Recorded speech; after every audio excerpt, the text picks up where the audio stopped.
दर्शक बंधु आपण मैंने जानिछंती जे ओडिशा रे नुआ सरकार आसिबा परे राशन कार्ड को नहीं किछि ना किछि नियम परिवर्तन हेउची। तेबे एहारी मध्यरे राशन कार्ड को नहीं एक नुआ नियम आसी जाइची, एक नुआ अपडेट आसी जाइची, जोटा कि समस्तक पई बहुत भलो सुविधा हेबो, जन हिताधिकारी हेबो।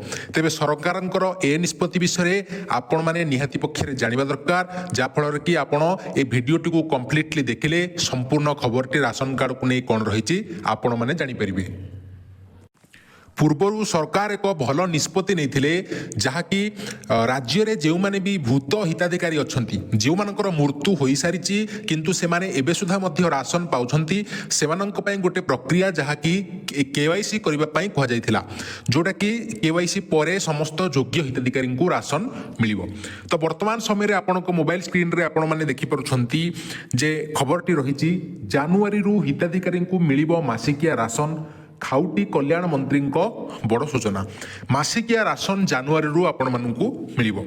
साधारण बंटन व्यवस्था रे योग्य हिताधिकारी मानकू एणिकी आसंता जनवरी मासरू मासिकिया राशन प्रदान करा जिवो।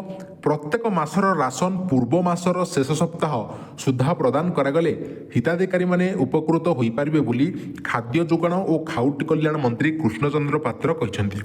तेबे दर्शक बंधु आपण माने जानिछंती जे नवीन सरकार समय रे जो राशन आमको मिली आसुची सेटा हुए तो 2 मास रे मिलुथिला कि 3 मास रे मिलुथिला कि मासिक आपनको मिलुथिला, किंतु वर्तमान ए जो नुआ खबरटी आसीची ए जो नुआ नियम हमर मंत्री खाउटी कल्याण मंत्री कृष्णचंद्र पात्र तांकर कहिबा अनुसार जे मासिकिया राशन सेटा पूर्व मासर शेष सप्ताह रे मिलिबो।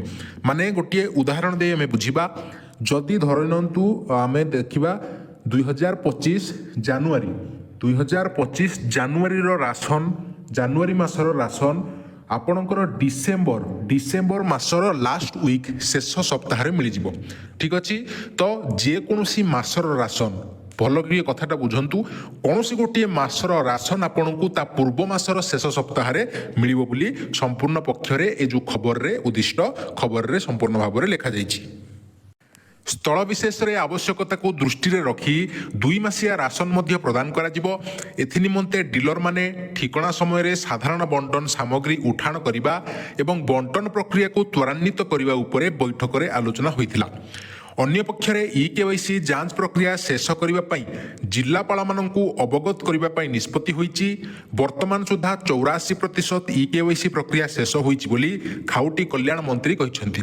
तेबे मंत्री को कहिबा अनुसार जे डीलर मानकू दायित्व दिया जाइथिला ई केवाईसी रो प्रक्रिया को कंप्लीट करिबा पई जा फल कि योग्य हिताधिकारी चयन शेष होई परिबो। से जो ई केवाईसी रो धार रहिची ई केवाईसी रो मान रहिची तेबे 84% बा 84% ई केवाईसी ए पर्यंत कंप्लीट होईची। तो दर्शक बंधु आपण माने वीडियो को देखुछंती जल्दी टिके चैनल को सब्सक्राइब कर दियंतु, वीडियो को लाइक कर दियंतु। एई भली वीडियो आगामी दिन रे आपण माने ए चैनल रे पाई परिबे, तो समस्त टिके सब्सक्राइब करंतु। चलित खरप ऋतु रे धान किणा प्रक्रिया को सुचारू रूपे परिचालना करबा निमंते मंत्री श्री पात्र परामर्श दैछंती। चाषी मानक हित को अग्राधिकार देवा सह सेमानंक समस्या को गुरुतर भावे विचार करी त्वरित पदक्षेप नेबा पई मंत्री अधिकारी मानकू कहिसंती। कौनसी अनियमिततार अभियोग आसिले स्थल विशेष रे एहार समाधान उपरे से गुरुत्वारोप करिसंती। कौनसी पंजीकृत चाषी धान किणारू वंचित न हुअंती सेतिप्रति दृष्टि देबाकू से निर्देश दैछंती। खाद्य जोगाण और खाउटी कल्याण मंत्री श्री कृष्णचंद्र पात्र विभागर विभिन्न कार्यधारा उपरे आज समीक्षा करिसंती।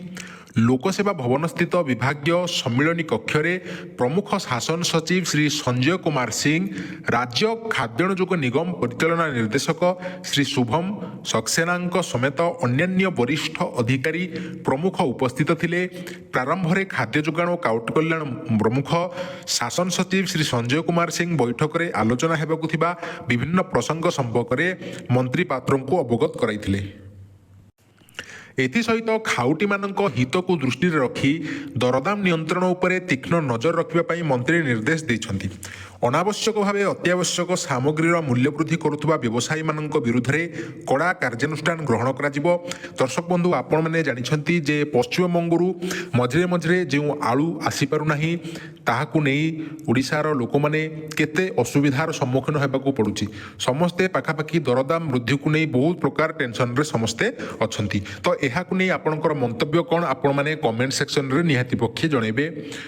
ତ ଅନାବଶ୍ୟକ ଭାବେ ସାମଗ୍ରୀର ମୂଲ୍ୟ ବୃଦ୍ଧି କରୁଥିବା ବ୍ୟବସାୟୀମାନଙ୍କ ଉପରେ ଯେଉଁ ବ୍ୟବସାୟୀମାନେ କୌଣସି ଆବଶ୍ୟକତା ନଥାଇ ଯେକୌଣସି ସାମଗ୍ରୀର ମୂଲ୍ୟ ବୃଦ୍ଧି କରୁଛନ୍ତି ସେମାନଙ୍କ ଉପରେ ଦୃଢ଼ କାର୍ଯ୍ୟାନୁଷ୍ଠାନ ନିଆଯିବ ବୋଲି ମନ୍ତ୍ରୀ କୃଷ୍ଣଚନ୍ଦ୍ର ପାତ୍ର କହିଛନ୍ତି।